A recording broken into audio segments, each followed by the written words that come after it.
이 스트레스 저항 물질을 작물에도 적용을 시켜서 가뭄, 냉해, 염분, 병충해, 그래서 작물 체내의 수분 사용량을 최대로 끌어올려줍니다. 안녕하세요. 농사백단의 이유진 매니저입니다. 이번 시간에는 해조 추출물에 대해서 알아보도록 하겠습니다. 해조 추출물이 환경적인 스트레스를 좀 줄여준다고 하는데 어떻게 줄여주는 것인지 지금부터 알아보겠습니다. 먼저 이 생산량에 영향을 주는 환경 요인인데요. 이 빨간색 바, 맨 위에 있는 그 빨간색 조그만 바가 이 작물이 정말 최적의 조건에서 생산을 해낼 수 있는 최대 생산량입니다. 그런데 실제로는 이 밑에 보이는 파란색만큼 이게 평균 생산량인데요. 이 파란색만큼 생산을 해내는 거죠. 그러니까 이 주황색, 회색 합쳐서 이만큼 어떻게 보면 손실이라고 볼 수 있는 거죠. 뭐 주황색 같은 경우에는 그냥 뭐 종자 자체의 문제라던가 그냥 작물 자체의 원인이고, 이 회색은 환경적인 요인인데요. 그러니까 이 해조 추출물을 통해서 이 회색 환경적인 요인을 좀 줄여서 생산량을 늘리자 하는 것이 해조 추출물을 쓰는 이유입니다. 그러면 생산량에 영향을 주는 환경적인 요인은 무엇이 있을까요? 보시면 가뭄, 냉해, 염분, 병충해, 토질, 수질, 종자 불량, 뭐 잘못된 농법, 이렇게 여러 가지 요인들이 작용을 하는데, 아무래도 많이 발생하는 요인, 가뭄, 냉해, 염분, 병충해에 대해서 중점적으로 알아보도록 하겠습니다. 이 해조 추출물에 많이 쓰이는 해초류가 바로 아스코필름 노도섬인데요. 아스코필름 노도섬이 왜 많이 쓰이느냐? 이 사진을 보시면 이 아스코필름 노도섬의 서식지가 간조와 이제 만조의 이 중간에 서식을 합니다. 그러니까 물이 쭉 빠졌다가, 그럼 뭐 햇빛도 받았다가 추위도 받았다가, 근데 또 물이 꽉 차면 물 안에 잠겼다가, 그러니까 이 스트레스 저항 물질을 이제 생성을 해낸다고 합니다. 그래서 이 스트레스 저항 물질을 작물에도 적용을 시켜서 작물이 환경적인 스트레스를 좀 덜 받게 하고자 하는 것이 이 해조 추출물 아스코필름 노도섬을 쓰는 이유입니다. 아스코필름 노도섬의 효과로 이 아까 말씀드렸던 환경적 요인에서 가뭄, 냉해, 염분, 병충해에 어떤 작용을 하는지 지금부터 말씀드리겠습니다. 먼저 가뭄입니다. 가뭄에는 작물 내에 이 사람에게도 안 좋다고 하는 활성산소가 증가를 합니다. 이 활성산소가 DNA, 단백질, 세포막 등을 이제 손상을 시키는데요. 그런데 이 아스코필름 노도섬 해조 추출물이 가뭄 기간 동안 좀 작물의 기공을 닫게 도와주고, 그래서 작물 체내의 수분 사용량을 최대로 끌어올려줍니다. 그렇게 가뭄 스트레스를 이제 저하시켜주는 거죠.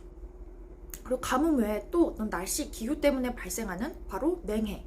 추운 날에 이 냉해 때문에 작물의 생산량이 크게 떨어지게 됩니다. 근데 아스코필름 노도섬은 작물 내에 이제 당 함량을 높여서 냉해 스트레스를 저항한다고 하는데요. 뭐 자동차의 부동액과 비슷하게 생각하시면 된다고 합니다. 그 다음은 염류 스트레스입니다. 이 염분 스트레스는 활성산소를 또 증가시켜서 작물의 성장에 악영향을 끼칩니다. 근데 아스코필름 노도섬이 염분 스트레스의 환경에서도 이 인해 흡수를 늘리고 황의 항상성을 유지하는 역할을 이제 도와준다고 합니다. 그래서 작물이 염분 스트레스 아래에서도 비교적 이 인이나 이런 황의 양분 흡수를 계속 잘 할 수 있도록 도와주는 것이고요. 여러분들 저희가 계속 말씀드렸지만 이제 이는 이제 발근에도 도움을 주고 하니까 작물이 다른 양분을 빨아들이기에도 더 좋은 영향을 줄 수 있겠죠? 그 다음은 병 저항성 강화입니다. 아스코필름 노도섬은 작물의 면역력을 높여주는 역할을 합니다. 그래서 균, 곰팡이, 바이러스로부터 작물을 보호하는데요. 이는 곧 생산량 증가로도 이어지고, 또 하나 더 어떤 농약, 살진균제를 쓰는 것을 이제 줄여주기 때문에 농비 절감에도 도움이 된다고 볼 수 있습니다. 더불어서 아스코필름 노도섬은 작물의 양분 흡수 증가에 좋은 영향을 줍니다. 어떻게 하느냐? 먼저 이 아스코필름 노도섬이 이제 킬레이트 효과로 양분을 잡아두는 역할도 하고, 또 이 알긴산염이 양분, 수분, 그리고 공기를 이렇게 잡아두는 역할을 해서 토양에 보다 더 많은 양분과 수분과 공기가 존재할 수 있도록 도와주는 역할을 합니다.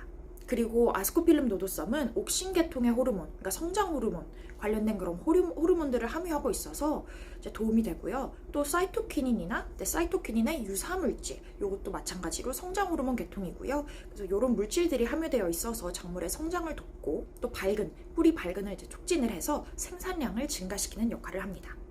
그래서 이런 결과들로 이어져서 이 연구 결과에 의하면 이 아스코필름 노도섬을 연면 시비할 때 과일의 조기 수확을 한다는 결과가 있습니다. 그만큼 성숙률이 올라가기 때문에 작물이 빨리 잘 커서 빨리 수확할 수 있는 결과를 얻을 수 있다고 합니다. 그런데 이 해조 추출물을 쓸 때 주의사항이 있습니다. 무엇이냐면 아무래도 해조 추출물 제품이기 때문에 이 사진에서 보이는 아래처럼 침전물이 생길 수 있습니다. 그래서 용액이 잘 분리가 돼서 이제 침전물이 생기지 않는 제품을 구매를 하셔서 사용을 하셔야 어떤 사용상의 문제가 없이 잘 사용을 하실 수 있습니다. 이 주의사항 참고하셔서 해조 추출물 통해서 이제 고품질 다수화 하시길 바라겠습니다. 감사합니다.